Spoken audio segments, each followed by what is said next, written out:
thevoicebefore-the-void.net. Little Journeys to the Homes of Prominent Amateurs. From The United Amateur, 1915 September. By Andrew Francis Lockhart. Read by The Voice Before the Void. Among the many amateurs I have never met in the flesh and realness of life, Howard Phillips Lovecraft, poet, critic, and student, appeals to me as no other recent find in the circles of amateuria has ever appealed. And Lovecraft is a distinct find. Just why he holds a firm grip on my heartstrings is something of a mystery to me. Perhaps it is because of his wholesome ideals. Perhaps it is because he is a recluse, content to nose among books of ancient lore. Perhaps it's because of his physical afflictions, his love of things beautiful in life, his ardent advocacy of temperance, cleanliness, and purity. I don't know. We disagree on many questions. He criticizes my literary activities. He smiles at my suffrage theories, and disapproves of my language in chain lightning. But I like him. Howard Phillips Lovecraft has an interesting history, and this fact was known to official editor Doss when he asked me to take a little journey to the study home of the vice president. "Don't stint yourself for space," was noted on the assignment tab, and after glancing over the biographical notes before me, I am sure that Doss has again exemplified his quiet humor during a serious moment. Lovecraft was born at 454 Angle Street, Providence, Rhode Island, on August 20th, 1890. His nationality is Anglo-American, and under British law he can claim to be a British subject, since he is a grandson in direct male line of a British subject not naturalized in the United States.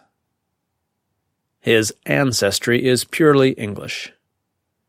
On the paternal side, he is a descendant of the Lovecrafts, a Devonshire family which has furnished a great many clergymen to the Church of England, and the Allgoods of Northumberland, a history-honored family of which several members have been knighted. The Allgoods have been a military line, and this may account for Lovecraft's militarism and his belief in the justice of war. On the maternal side, he is a typical Yankee, coming from East English stock, which settled in Rhode Island about 1680. Lovecraft is a student of astronomy. It is a domineering passion with him, and this love was apparently inherited from his maternal grandmother, Roby Phillips, who studied it thoroughly in her youth at Lapham Seminary, and whose collection of old astronomical books first interested him. Lovecraft came from pure-blood stock, and he is the last male descendant of that family in the United States. With him, the name will die in America. He is unmarried. As he was about to enter college at the age of 18, his feeble health gave way, and since then he has been physically incapacitated and rendered almost an invalid. Being thus deprived of his cherished hope to further his education and prepare himself for a life of letters, he has contented himself with his home, which is just 3 squares from his birthplace, and where he lives with his mother. And his home life is ideal. His personal library, his haven of contentment, contains more than 1,500 volumes, many of them yellowed with age, and crude examples of the printer's art. Among these treasured books may be found volumes which have passed through the various branches of his family, some dating back to 1681 and 1702, and methinks I can see Lovecraft poring over these time-stained bits o' bookish lore as the monks of old followed the printed lines with quivering fingers in the taper's uncertain, flickering light.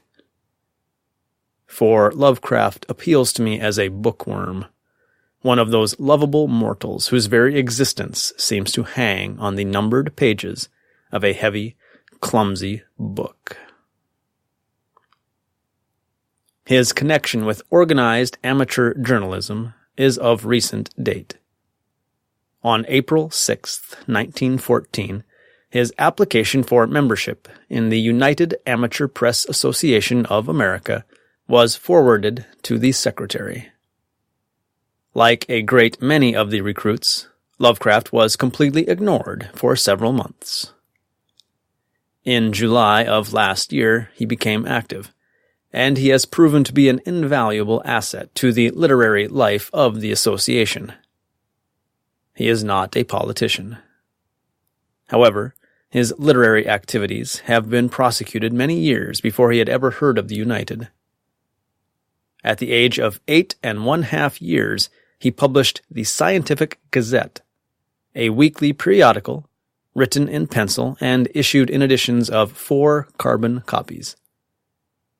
This journal was devoted to the science of chemistry, which was one of his earliest hobbies, and ran from March 1899 to February 1904. As in most cases, my knowledge of chemistry was acquired after I had spent 4 years in high school, and the fact that any boy should be interested in that subject at the age of 8½ years appeals to me as something out of the ordinary. But Lovecraft was not an ordinary boy. His second and more ambitious venture was the Rhode Island Journal of Astronomy. This was at first published as a weekly, and later changed to a monthly publication. This was carefully printed by hand, and then duplicated on the hectograph, and issued in lots of 25 copies. The journal was issued from 1903 to 1907, and contained the latest astronomical news, rewritten from the original telegraphic reports issued from Harvard University and seen at the Ladd Observatory. It also contained many of his original articles and forecasts of phenomena. He owns a 3-inch telescope of French make, and aside from amateur journalism, his one great hobby is astronomy. At the age of 16, he commenced writing monthly astronomical articles for the Providence Tribune, and later changed to the Evening News, to which he still contributes. During the present year, he has contributed a complete elementary treatise on astronomy in serial form to the Asheville, North Carolina Gazette News. Besides contributing a great many poems and articles to the amateur press, editing the Conservative, and assisting with the editorial work on The Badger, the appearance of Mr. Lovecraft's work in the professional magazines is of common occurrence. During the past year, he has had charge of the Bureau of Public Criticism in the United Amateur, where he has proven himself a just, impartial, and painstaking critic. That he will achieve a great popularity in the world of amateur letters is a foregone conclusion, and I do not think that I am indulging in extravagant praise in predicting a brilliant future for him in the professional field. I am acquainted with Howard Phillips Lovecraft only through correspondence. I have never felt the flesh of his palm, and yet I know he is a man, every inch of him, and that amateur journalism will be enriched and promoted to its highest plane through his kindly influence and literary leadership.